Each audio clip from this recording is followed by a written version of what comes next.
Bhakti Yoga, nature of God and nature of his devotees. Arjuna understands that moksha can be attained through Karma Yoga. Still, he asks for a simpler way for grasping Krishna's communications. Krishna then reveals Raj Vidya, the king of knowledge, and introduces the enlightening Bhakti Marg, the path of devotion, as a means of attaining liberation. Raj Vidya describes the nature of God.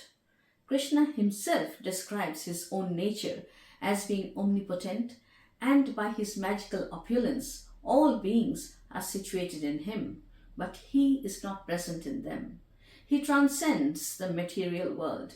He is the seed from where the whole world emerges, but even the celestial gods and the great Vedic sages cannot comprehend his origin. He is the father who bestows the seed. His womb is the Mahad Brahman or Great Brahman, where he deposits an embryo, and origin of different beings arises from this union. But the Brahman is the same in all beings. In the Mundaka Upanishad, we find reference of the deity as a Brahma Yoni, having Brahman as his womb. He is unborn and without beginning or end. He is the creator of the sages and the Manus, the first living beings. At the end of Kalpa, the period of each creation cycle, all beings enter into his Prakriti or material energy, only to be manifest again in the next creation. He is Achyuta, the indestructible. He is Avyakta, not visible, but is immanent as he controls the order and balance of his creation. The world rests on the invisible deity, just as jewels rest on their invisible thread, thus sustaining the worldly arrangement and preventing the onset of chaos. Krishna is one yet many. He is Gunatita, beyond the material qualities of Prakriti. The material world exists within existence of Krishna, but he himself transcends the world. Accepting Krishna's identity as a supreme deity, Gurakesh is curious to know how to perceive his invisible presence in the world. Katham Vidyam Aham. Krishna replies, Aham Atma, meaning that he is the Atman, situated in the hearts of all beings and the seed of all existence. In Hindu monotheism, there is identity between the creator and the creation, which makes this facet of theology distinct from other monotheistic faiths. The world is nothing but the deity, but only a Tejas Amsha, small part of his whole existence. Although he is transcendent, he is not remote in a higher domain. His glorious presence imparts magical luxuriousness in the universe. Dhananjaya, having accepted Keshava's identity as the Supreme Brahman, asks how his glorious immanence in the world can be known. Krishna says that he is not manifest to all. As he is covered by Yoga Maya, so he is imperceptible to the world. His Avyakta or unmanifest presence is discernible in the creation of the world, which is a part of his immeasurable glory. Arjuna is curious to see Purushottama Parameshwara's unfading self, the divine disposition, and asks if he could see the infinite and cosmic form which is invisibly present in the world, his Vishwarup. Krishna keeps his request and without hesitation gives him Divya Chakshu, realized vision for higher perception as a gift of grace. It is only through bhakti that this vision can be obtained, and the vision of the Vishwarup is equivalent to the spiritual realization that brings liberation. Through Kaunteya's description of the Vishwarup, we come to know Krishna's awesome magnificence of his manifold forms and blazing effulgence. Within this form, Arjuna sees the entire creation in the body of the deity. He has unlimited arms, faces, and stomachs going in all directions with no end or beginning. His radiance is similar to 1,000 suns blazing together in the sky. Arjuna is dazzled by the sight and reacts with fear and awe. What he sees is not a blissful experience of God, but the power and his destructive aspect. The Vishwarup is the Vyakta Murti, manifest form of Krishna's otherwise Avyakta Murti, unmanifest form. The Supreme Personality of Godhead assures that Arjuna's pure devotion has allowed him to experience this divine presence. Even those who study the Vedas, do severe penance, charity, or fire sacrifices do not get this opportunity. Arjuna sees the entire universe trembling with fear of God's laws and the celestial gods taking his shelter. He can see Brahma, Gandharvas, Asuras, and Siddhas looking at Krishna in astonishment alongside several sages offering prayers and singing hymns. Arjuna also witnesses the future outcome of the battle and several deaths of the mighty warriors on both sides. Particularly, he sees Bhishma, Drona, Karna destroyed by the teeth of the deity. He sees Kauravas along with their allies rushing into the mouth of this formidable form who look like moths moving at great speed towards the fire to perish. Arjuna cannot fathom any resemblance of this form to the friend form of Krishna.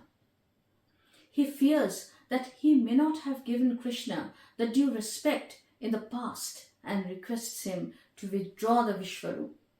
After this, Janardana displays the four-armed Vishnu and finally resumes his Manushyarup, looking at which Arjuna feels peaceful. Arjuna further wants to know the true identity of the divine. It is then that Krishna says, he is Kalasmi, revealing himself as time. He is the destiny and destroyer of the world. He has already annihilated the Kaurava warriors, and the Pandavas' victory is certain. Krishna is the controller, and Arjuna is merely an instrument for Krishna's execution for bringing back dharma again. Arjuna realizes that whether or not he is willing to fight, the warriors will die because of their destiny and Krishna's will. Arjuna bows to Krishna several times and requests to be merciful towards him. His devotion is nurtured and intensified, and he feels less tearful and confused for fighting the war. Arjuna's surrender to Krishna is the highest illustration of the path of devotion or bhakti. Bhakti comes from the word bhaja and means a loving and devotional service to God. It is an astonishing part of Krishna's teachings and focuses on developing a loving, exclusive devotional service for Krishna himself. The first devotional verse of Bhagwad-Gita is encountered when Krishna asks Arjuna to dedicate all his actions onto him and meditate upon him as the all-pervading Supreme Soul. Krishna further says that he had imparted the knowledge of Karma Yoga to Vivaswan, the son. Arjuna, completely unaware of Krishna's divine identity at that point, was puzzled as Vivaswan was born much before Krishna's appearance on earth. On being asked, Krishna discloses to Paramtapa that he himself is Ishvara, the supreme deity, never born and the controller of all beings. He descends and manifests himself whenever there is a dramatic decline in dharma and increase in adharma. To re-establish dharma, he comes to earth not by any normal process but by yoga maya achieved by resorting to prakriti or matter. By uttering decline in dharma, Krishna refers to the atrocities of Duryodhana that had led to the battle. The hint that Krishna is an avatar of Vishnu is well depicted. Additionally, Krishna is now revealed as the monotheistic Supreme Personality of Godhead. Notably, the Shvetashvara Upanishad, which answers the metaphysical questions about the primal cause of all existence, is similar to the Bhakti teachings imparted by Krishna. This Upanishad says that a universal self exists in every individual and expresses itself in every creature. Everything in the world is a projection of that self, and that there is oneness of the selves. It also supports the concept of a personal God and suggests it to be part to one's own self. This is in close agreement to what Krishna describes to Arjuna in his Bhakti Yoga conversations, and that Bhakti Yoga is the ultimate prescription and culmination of other yoga practices. Krishna's enlightened devotees worship him with loving attachment. Their minds are absorbed in him, and by constantly thinking and talking about him, the devotees gain huge satisfaction. Krishna says, in exchange of the devotees' mood of love, he gives them the yoga of intellect by which they reach him. This touch of sentiment from the personal God is the most beautiful aspect of the path of bhakti. He is venerated by acts of love and devotion, and if one offers patram pushpam phalam toyam, a tulsi leaf, a flower, a fruit, or water respectively, he will offer himself in return. The link between moksha and a bhakti yogi who transcends the gunas is also established. Krishna says one who reveres him becomes eligible to attain the Brahman existence. Those who are sukritin or righteous and wise are prapadyante or fully surrendered to Krishna worship.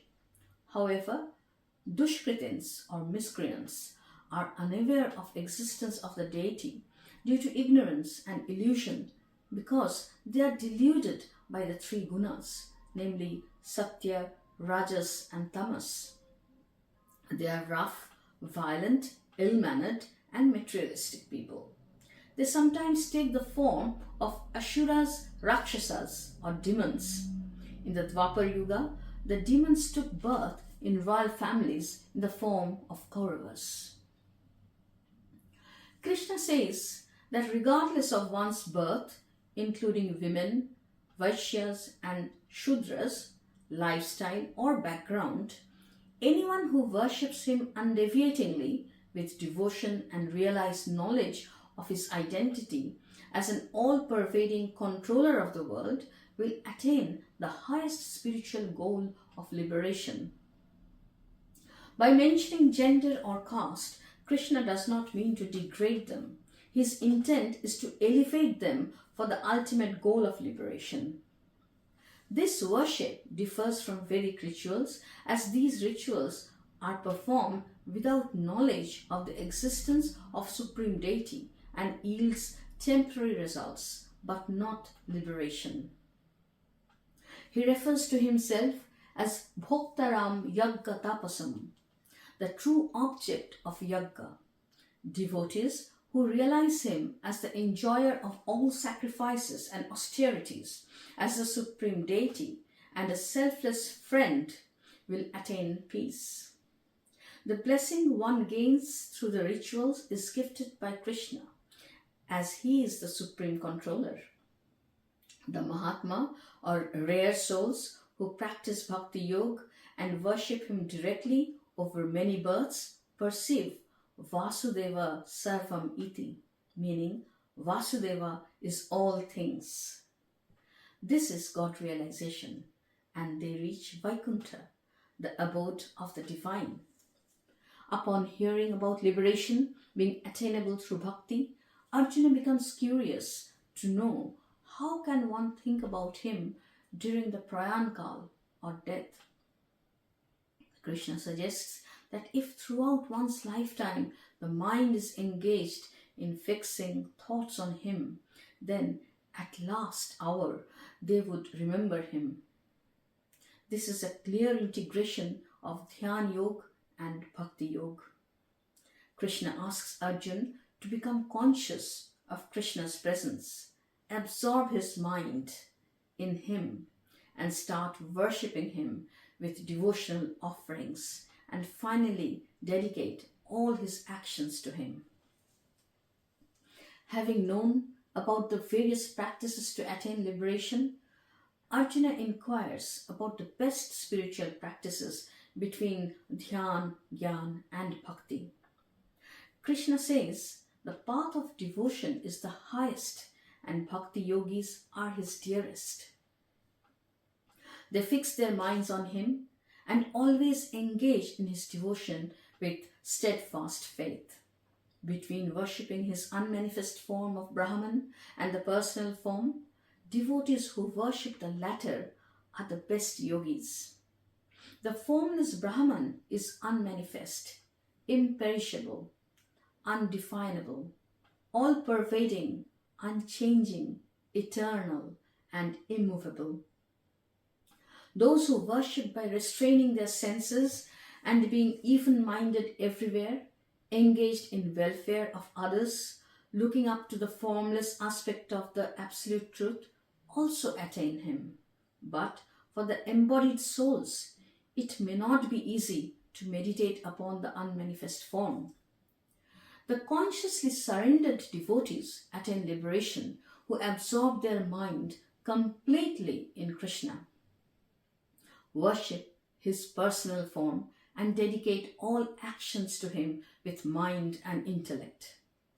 Even if this is difficult, then a bhakti yogi could simply renounce the fruit of all his actions onto him.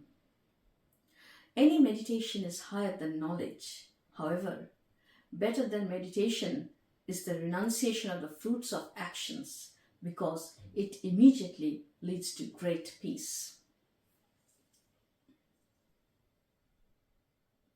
As Krishna emphasizes that worshipping him as a personal God is easier and not beset with troubles, he goes on to describe the quality of his devotees. They are free from malice, content, forgiving, compassionate, never annoying, equipoised in pleasure and fluctuating fortunes, honor or dishonor, cold and heat, praise and reproach. They are free from anxiety, fear, egotism, and attachment to positions, indifferent to worldly gains, pure externally and internally. They are alike to friend and foe, self-controlled, and people of firm resolve. At the end of many births, one who possesses the knowledge of Brahman, their bhakti arouses compassion in the loving God. A devotee is priya or beloved, like an object of love for the deity, as expressed by the phrase Yo Mad Bhakta Same Priya. Krishna shares an emotional attachment with them who look at him with a devotional mood and personally intervenes to ensure liberation of his devotees. He is Samuddhartri, who lifts up his devotees from the Mrityu Sansara Sagarat, the ocean of death and rebirth, so that they enter him, Praveshtam Mam, and go to him, Mam Iti. The Srimad Bhagwatam describes Navada Bhakti, or 9 equally significant paths of devotion one can undertake to merge with the divine. Like rivers merge into an ocean, these paths merge into one supreme consciousness of Krishna. Krishna instructs that if not all, one can even follow some of the paths for the spiritual journey. The 9 forms of devotion are Shravanam, Kirtanam, Vishnu Smaranam, Padasevanam, Archanam, Vandanam, Dasyam, Sakhyam, and Atmanivedanam. Shravanam means hearing about the divine in the form of spiritual discourses, devotional songs, and mantras. Kirtanam, chanting about the divine in the form of singing, playing musical instruments, or dancing to the songs of the divine. Vishnu Smaranam means remembering the divine in the form of visualizing the deity and his beautiful stories. Padasevanam means serving the lotus feet of the divine with a bent spine, which symbolizes humility. Archanam means worshipping the idol of the divine in the form of traditional puja, meditation, chanting, and mantras. Vandanam means prostrating before the divine and accepting everything and everyone as divine. Dasyam, serving the divine when no condition is placed. Sakhyam means befriending the divine, as Krishna is not only the creator but a friend too. And Atmanivedanam means offering oneself to the divine. The Bhagwad-Gita can be visualized beyond being a rationale for the war. It is more than a dialogue between Krishna and Arjuna. It is a prescription which touches on human ethical dilemmas, philosophical issues, and life's choices. Being the main religious scripture in Hinduism, it educates the mind regarding one's identity and the way of acting in the world. It describes spiritual paths to attain liberation from the cycle of death and rebirth, and discusses extraordinary topics such as nature of the soul, nature of the world, and nature of God. It describes mental renunciation and a detached mental state as tools for uniting with the divine. Arjuna, a surrendered devotee of his friend Krishna, possesses exceptional qualities and is the most suited Pandava to receive Krishna's teachings. Besides being a great warrior, he is able to recognize his helplessness, demonstrates his courage in expressing weakness, and is humble to accept that he is confused. He gains deeper understanding and knowledge of various aspects, including the nature of his own soul, the Supreme Personality of the Godhead, and spiritual practices to attain liberation. He becomes wiser and doubt-free, thus announcing his readiness to fight, and as we know, the righteous Pandavas ultimately win the Mahabharata war. The teachings have an eternal appeal in the Kali Yuga, to which one belongs now, and can be applied to modern times by interpreting them in a contemporary context. Material life is full of misery, grief, sufferings, trials, and tribulations, and is in no way less than a battlefield. As Mahatma Gandhi had put it in the 20th century, Kurukshetra is located in every human soul, for it is there that the eternal battle of good and evil is fought. One can strive to understand and cultivate the Daivi Sampad, which leads to liberation, and keep away from the Asuri Sampad, which is the cause of bondage and suffering. It may not be possible to change life situations, people, or the world, but by knowing the teachings of Bhagwad-Gita, one can extrapolate the discourse from Arjuna and Krishna to me and Krishna, and lead a life full of peace and contentment, and strive towards attaining liberation or moksha. Thank you for listening. Namaste.